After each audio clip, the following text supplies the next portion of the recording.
Hurricane Lee is still spinning in the Atlantic now, a Category 1 storm accelerating northward off the east coast. The storm will head towards the Gulf of Maine this weekend, but what impacts can we expect in the northeast? And is there another storm right behind it? Hi guys, I'm John with the New York Metro Weather. Today is Thursday, September 14th. There's Hurricane Lee off the east coast, spinning and making its way northward. It's going to start to interact with the mid-latitude jet stream here in several hours as it begins to push north. This is a huge storm now. You can see the size of this system has grown significantly over the last couple of days. But while the storm is off the east coast and moving northward, much of the eastern United States itself is having a wonderful Thursday, and the weather is expected to remain nice into Friday, at least across most of the east, with the one exception being New England. Models have come into much better agreement on where Lee is headed now. As we move to the next 24 to 48 hours, it will accelerate northward. NHC says it will weaken to a Category 1 and continue to weaken down to a tropical storm before it makes landfall in Nova Scotia. But it will hook back a little bit towards the coast. You can see that hook on Saturday morning. The storm is already pretty far east, but then it ends up hooking back a little bit closer to New England, mainly closer to Cape Cod and eastern New England coast, before moving northward either into far eastern Maine or Nova Scotia. So from an impacts perspective in the eastern United States, the majority of folks will not see anything from Hurricane Lee. If you are in DC, Philly, New York, this is a non-event, and most of your weekend is spent under very nice weather conditions. But if you're in Boston, Cape Cod, parts of eastern New Hampshire, Maine, and of course Nova Scotia, this storm will bring some impacts on Saturday. The outer bands of Lee are expected to reach the coast Saturday morning, and we could have some strong winds at times across parts of Cape Cod, eastern Massachusetts, and Maine, shifting into Nova Scotia. The main issue here will be that storm surge and flooding as it pushes into Nova Scotia and eastern Maine. Obviously, the exact track of the system will impact where that occurs, but we're not looking at huge storm surge or coastal flooding issues anywhere else along the east coast. This is mainly just a high surf and rough seas situation as Lee passes by. Looking at cloud forecasts, it really is, it's possible that parts of the Northeast, Philly and New York, don't even see all that much cloud cover. Just the periphery of the clouds looks like it'll get to the New York City Metro late Friday into Saturday, and the core of them will be over eastern New England and Nova Scotia. Philly, Pennsylvania, most of upstate New York down into DC, you're not looking at really any impacts at all from this system. There will be wave impacts, though. We talked about those rough seas. So Lee shifts northward. Here's Friday afternoon, those waves growing in size, and the swells are growing as well. And you can see the core of this, the worst of it, moves into the Gulf of Maine and then Nova Scotia on Saturday, where we are expecting significant flooding and storm surge from Lee. But again, the main impacts from this in the United States will be in the Gulf of Maine, down into southern New England's coast, down to Cape Cod.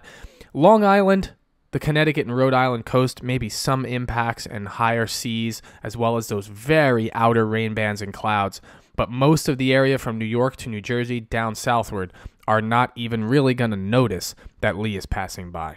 Now, after Lee heads on northward and moves into the North Atlantic and weakens into a post-tropical system, NHC is now going to monitor 97L with a 90% chance of developing into a tropical cyclone over the next couple of days. Now, this system is way out there, but model data does suggest in the next couple of days that it will form into a tropical system. Here's the European ensemble, and you can see those individual lows are starting to appear here by Tuesday of next week, and then by Wednesday of next week, the system growing closer to Bermuda, and there's even more low-pressure areas showing up Wednesday into Thursday. So we're going to have to monitor this system closely. Now, if we look at the pattern aloft, it looks likely that the system will have a chance to recurve, but it's not a guarantee. Let's pull back our super ensemble and take a look. Here's our initiation here as we start on September 14th, that's today, and we move it forward a couple of days and we get to September 18th. So our spread has increased. Now we see some members are on the south side, some are on the north side.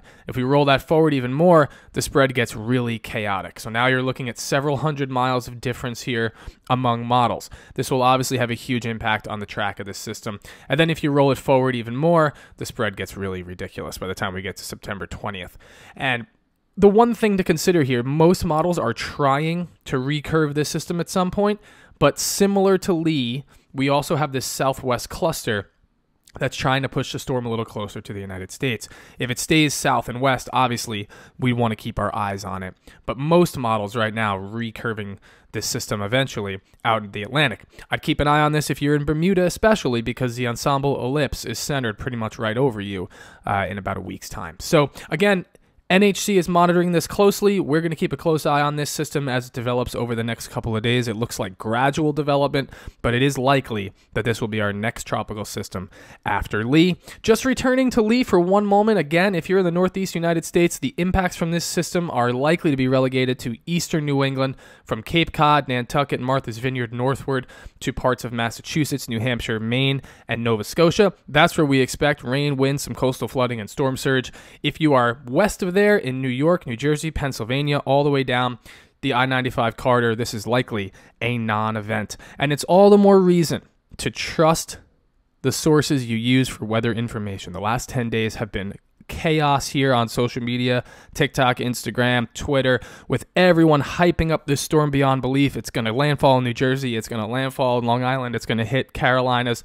And you know what it's doing? It's going nowhere close to any of those areas, and instead heading into the Gulf of Maine and then Nova Scotia as a tropical storm and not even a hurricane. So this is why we take things step by step. We utilize our ensembles, and we really try to communicate things in an understandable way so that people don't panic and they can instead prepare and understand how these things are working. So I hope you all have a great weekend. We'll be back with updates on not only Lee, but then 97L, which is the next system we have to track after that. Thanks so much for watching, guys.